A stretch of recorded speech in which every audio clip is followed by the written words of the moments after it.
So one of the things that I think we did well, we're data driven, so we set out certain measures of success for our company that we talk about with the whole group, with employees.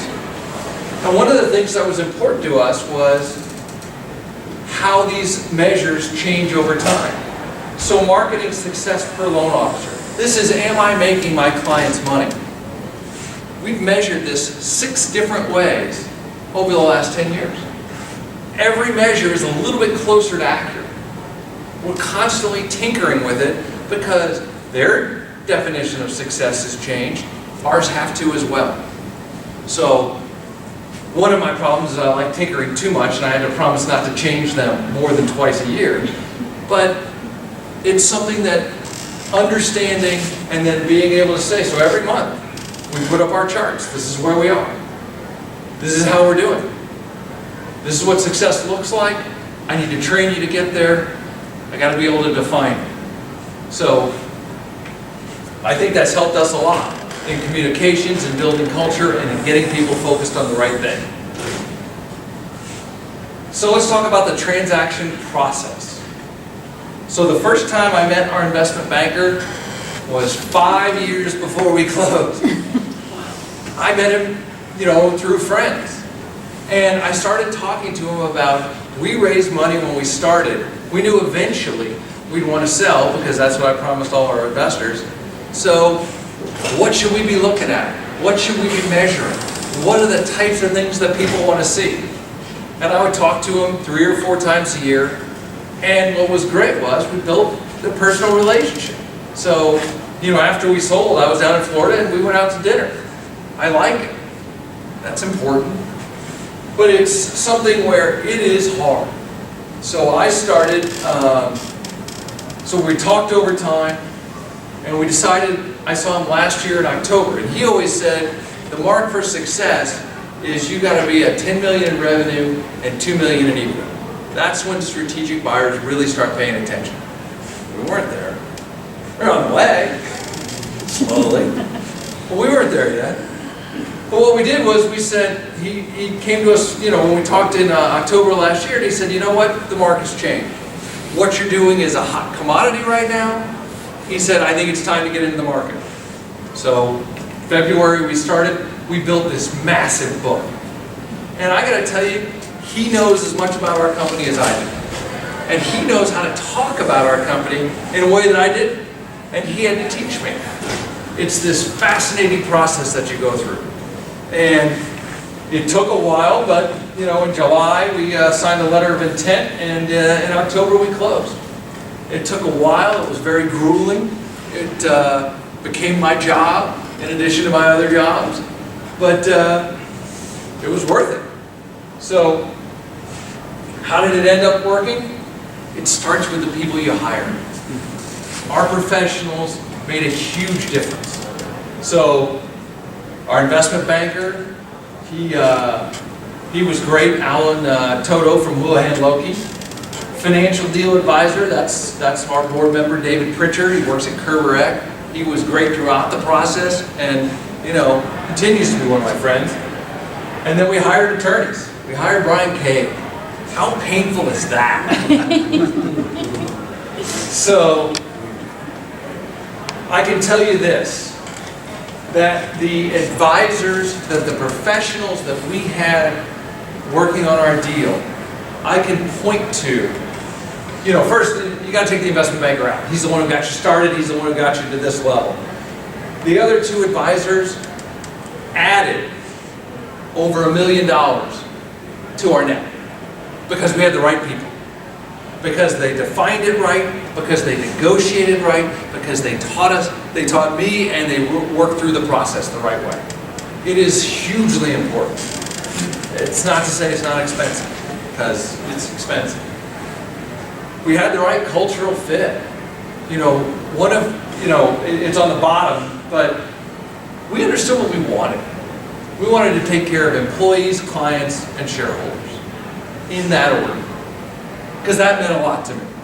So we ended up with a company that hired everyone, that is the biggest financial technology firm in our industry, and it was great for shareholders.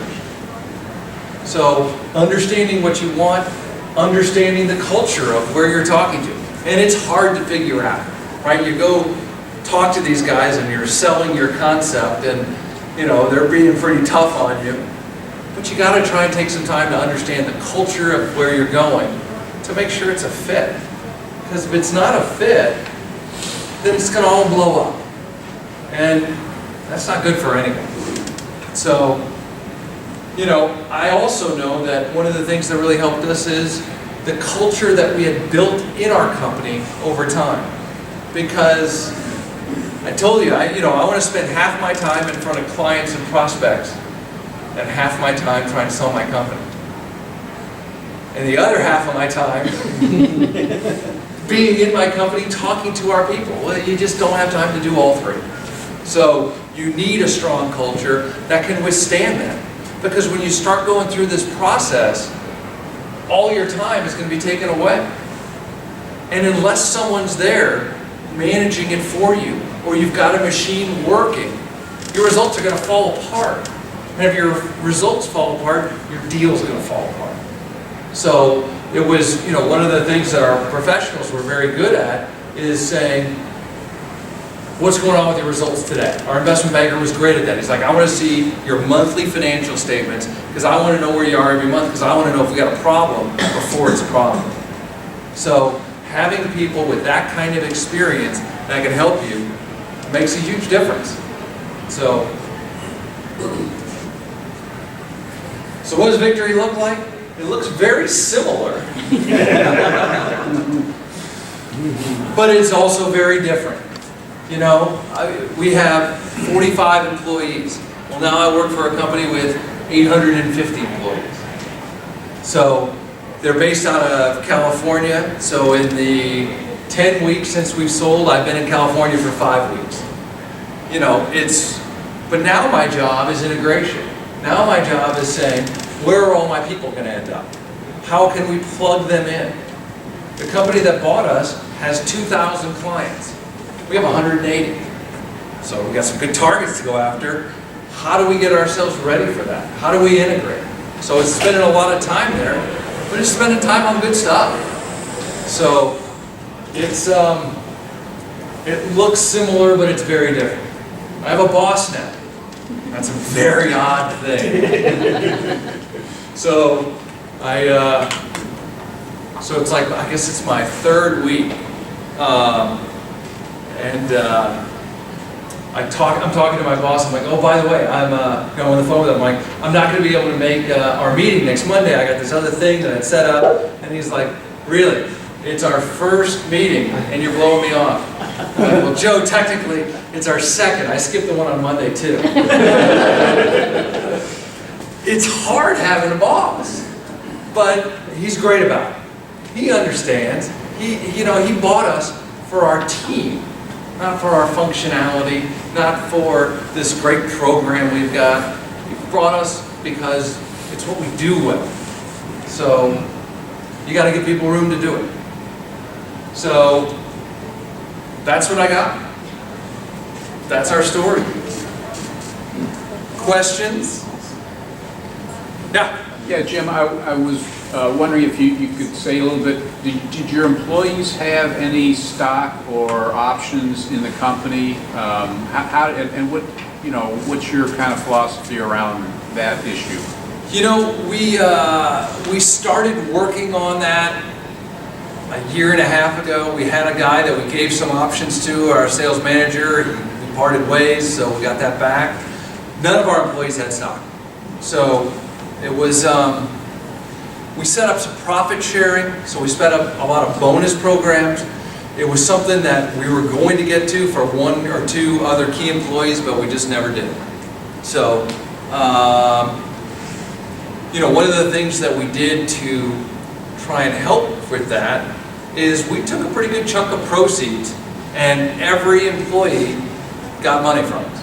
So when we sold, it was actually kind of fun. Someone called me Oprah.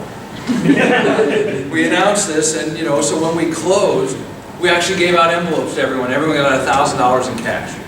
But then the key employees got a lot more. We ended up, I think it was about $450,000. that we gave out to our employees. So there were some great rewards for some people that have been with us a long time and done very well. And it was one of the things that was great about our board, is that, you know, they don't have to approve that. You know, shareholders weren't really, you know, I didn't call them all and ask. I mean, I know I owned a lot of the stock, so I knew how I voted, but it was important to us to reward our employees. They had been with us for a while. Some had been there 2 weeks, but it was, I think it was something that went over well. Yeah. Why Houlihan? I mean, they're big. Crazy They big. like doing big deals. They didn't want to do us. And so I was curious, is they, because, and it's Yeah, not- Alan I know Toto. there's size and scope, because I've worked with them. I mean, and they usually are doing really big deals, but this is a national, is it a national buyer, or? It was a strategic buyer, so yeah, it's a big company, but it's because we met Alan Toto when he was at a much smaller firm that got acquired by Houlihan. Oh. And he got special approval to take us. You know, because we did not. You didn't start there. Yeah, so, yeah, we did not start there. Yeah, their minimum fee was $1 million. We weren't that high. Well, it's great though, because your best acquirer probably was a national firm, and Right, so they we would were, be a good representation. yeah, so we were bought by a strategic buyer, you know, which we were pretty small for. But again, it was hiring the right professionals that put us in that position. So when he started the process, he came up with a list of 90 targets. I mean, it's a crazy big number.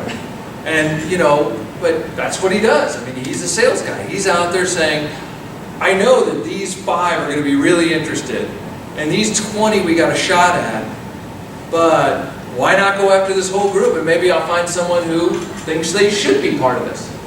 So he did. I mean, we ended up with one of our top 5, actually our #1 choice, so that was great. But, you know, guys that are good at this, they set up competition, they, you know, there was a Did you whole get some process lunch there. So we, the first time I was in New York, and we were going to have a meeting with some guys. We had a couple meetings set up, and we had our first meeting at a Starbucks, and he's like, you know, he kind of prepped me for it a little bit, and we went in there, and he's like, so, you know, afterwards, he's like, how do you think you did? I said, I struggled a little bit, I couldn't quite get this. He's like, yeah, you were terrible. He said, you've got to control these meetings, you've got to own it, you've got to know what you're talking about. And he said, and that's why this was your first meeting. He said, that guy's not interested in buying you. He's not not one of our targets, but you needed to practice. That's an experienced professional, you know. And over time, and he's like, and he didn't tell me this at the time, but you know, Ellie Mae, who bought us, was in New York at the same time I was at a big trade show. He's like, that's why we didn't meet him, because you weren't ready. And it's important to be ready. So you got to have professionals that are brutally honest with you, as uncomfortable as that may be. So yeah, Houlihan was not a good fit for us, but you know, it's something where, you know, you can wait. Don't wait too long. If you think, wow, I'm on a trajectory where I can sell 3 years from now, now's the time to start talking to your investment bankers. Now's the time to start talking to your professionals. Get yourself organized, because it's a lot of work. You know, when we were putting together all of our contracts, we have 180 clients. It's not that many. But apparently we're not that organized. They keep track of our contracts. So it took us a little time to put them together. And then the question was, well, are your contracts consistent? Do they always say the same things? Is it always the same limitations liability? I don't know. You know, first 5 years, no. If someone asked for something, we gave it to them. You know, and you gotta work at it, and it's a lot. Other question? Yeah. You mentioned your first raise was $800,000, I think. Was that like angel investors? Did you go to an angel group? Just friends and family. Okay. And a few people that were outside that we talked to, but not many. You know, we tried to talk to the Archangels group and a few other groups like that, and so we got to meet a few people that we wouldn't have met, but it was mostly, you know, friends and family. And then, you know, round 2 was with that same group, and then which was another 200,000, and then another $500,000 after that. Our third round was great. It was with a group here in St. Louis that had their own kind of mini venture fund. That was they had a call center operation. They had a sales operation, and they said what we do is we invest in small companies, and then we take a contract back for sales services, which was brilliant on their part. And we did it, and it was very good for a while, and then it struggled. But the good news was, we defined up front what success looks like. So when I went back to our investor that was on our board and said, Lou, it's not working. We said it has to do this, it's not doing this, and I'm not going to use your service anymore. And he said, okay, because we defined it up front. It would have been easy to take money and say, yeah, we're going to use you forever. It's hard to say, we got to do this right. But we had to do it right. We had a lot of history of being, very data-driven, and that helped us. And follow, what'd you do with that first 800K? We invested in programming and sales. So we had a very small group, we expanded our program group, and then we spent it on sales and marketing and blew it. We went out and hired a bunch of salespeople all around the country, didn't train them well, thought they could just sell it because it was cool, and blew it. We were a little smarter on the next round. So, yeah, it was time to get more advice. Wow. Yeah. How did you adjust your platform, your product, when you thought you were having 60,000 potential clients to 7,000 potential clients? And you obviously you probably thought, I always had to get a very small percentage of all these people as opposed to one group. I don't think we really paid much attention to it because we were still flying to Chicago, and instead of there being 400 people to meet, there were 30 people to meet. We still had to go get 5 meetings. So, the good news was those 30 people that were left, instead of having 3 loan officers, they had 30. We charged per loan officer. So it was lucky. I mean, industry consolidation was great for us because it's the same number of sales calls and you got more money for it. If I'd say the biggest thing we did wrong, or one of the, I didn't put it up there as worst things, is we didn't start targeting big. We were small, we were a 2-man shop, we were a little, we were afraid to go after the big guys. The big guys needed us just as much as the little guys, but we were intimidated. And we were intimidated until we weren't, until we got an appointment with them and we figured out, hey, we could sell these guys too. We actually, one of our biggest deals, Home Street Bank out of Seattle, which today has 350 loan officers, came from our call center. Our call center called, got us an appointment, we did a couple demos, and that's where we ended up. And there was an incumbent. There was a guy that had already presented to their sales team. We started in IT. We didn't start with the decision makers, we started with the technology guys. And they looked at us and said, this is so much better, we're going to get you in front of the right people. And people always say, I got to talk to the decision maker first. And the answer is, I got to talk to someone first. I don't want to waste my time. But there's a lot of people that can influence the decision. So, talk to them.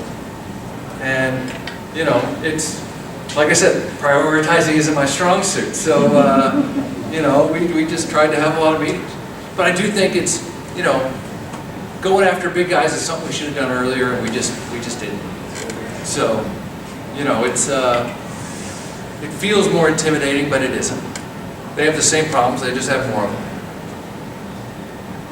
Yeah. When you look back at your decision to switch to a more automated platform, what do you wish you had done differently to speed up that decision? Was it not enough data, not enough metrics, or was it more stubbornness, or? Yep. No, it was. It was a hard thing to do because it didn't make sense. We had this awesome list, and all you got to do is pick up the phone. It really was. It was just being stubborn and believing our own stuff. I mean, yeah, I would call up our clients and say, how's it going for you? And they're like, I just can't get my guys to do it. And for years they were telling us that. And it never dawned on us, oh, well, maybe it's our fault. You know, it was like, yeah, you guys are schmucks. How come they won't just log in and do this? I don't get it either.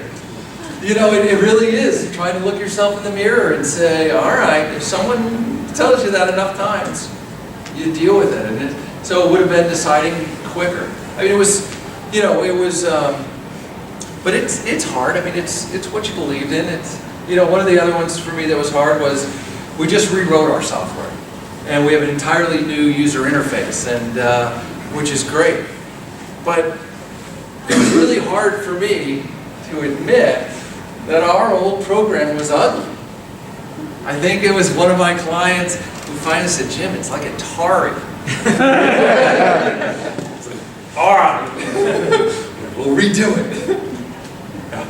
So when you look back, how did ITEN help you to get where you are now? You know, it was, first we figured out this is what we're bad at. We're not good at sales. We don't understand it. And so we went, you know, came to ITEN and said, you know, you guys have all these things, that have all this advice. This is the one thing we really want. And they put us in a room, and we had a group of guys that we were talking to, and we got great advice out of that. And for me it was so good that we were like, you know what? We really just want Gary. We want you to come work for us. And so I was like, you know, Gary, I don't know if it's a conflict of interest or whatever it is, but you know, We worked that out. yeah. ITEN was flexible and gracious, which was nice. No, but it's having great advice, you know, and you got to have someone. You know, you don't just come to something and say, you know, I just to meet and just to talk.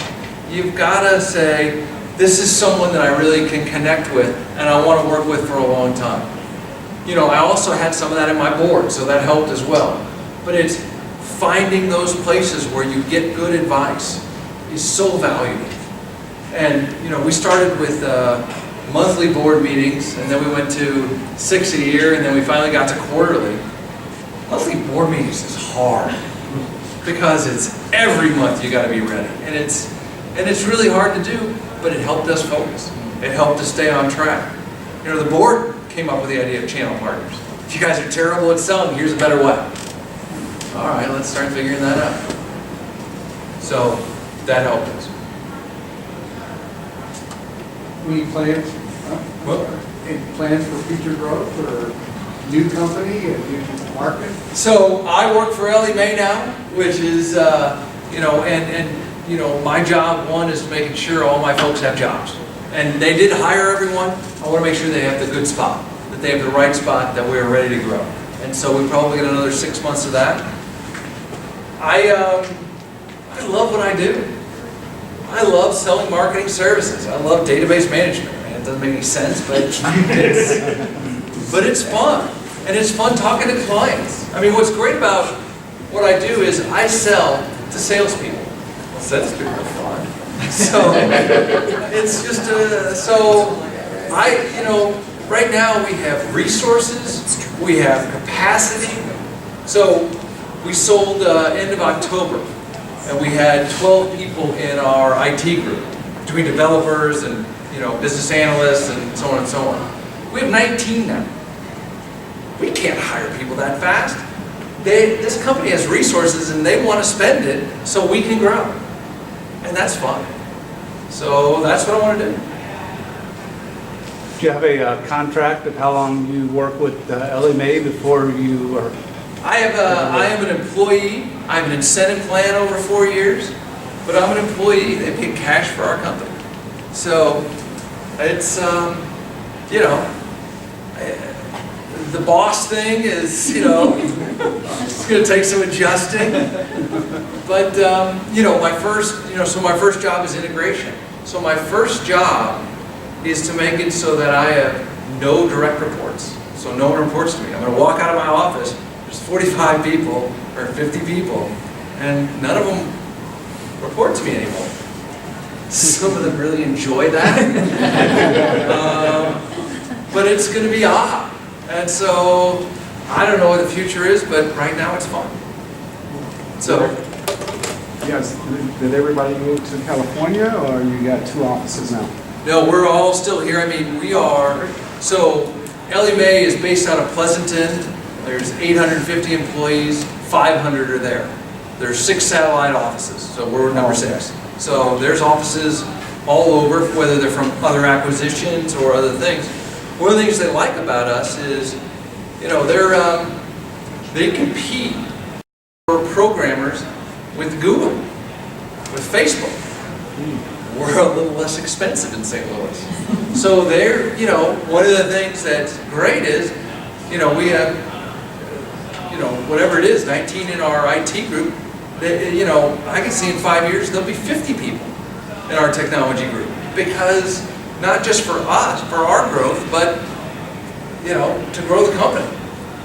So Ellie Mae, it's an amazing company. They have 1/3 of all mortgages closed last year were on their platform. You know, the revenue growth is, I mean, I think 5 years ago they did 50 million. The earnings guidance, which is what public companies say, for this year is 248 million. So 5 times in 5 years. So, and they do it in part by adding on services like us that every one of their clients need and figure out how to grow it. So, that's going to be exciting. That's going to be fun. So, I want to be a part of that.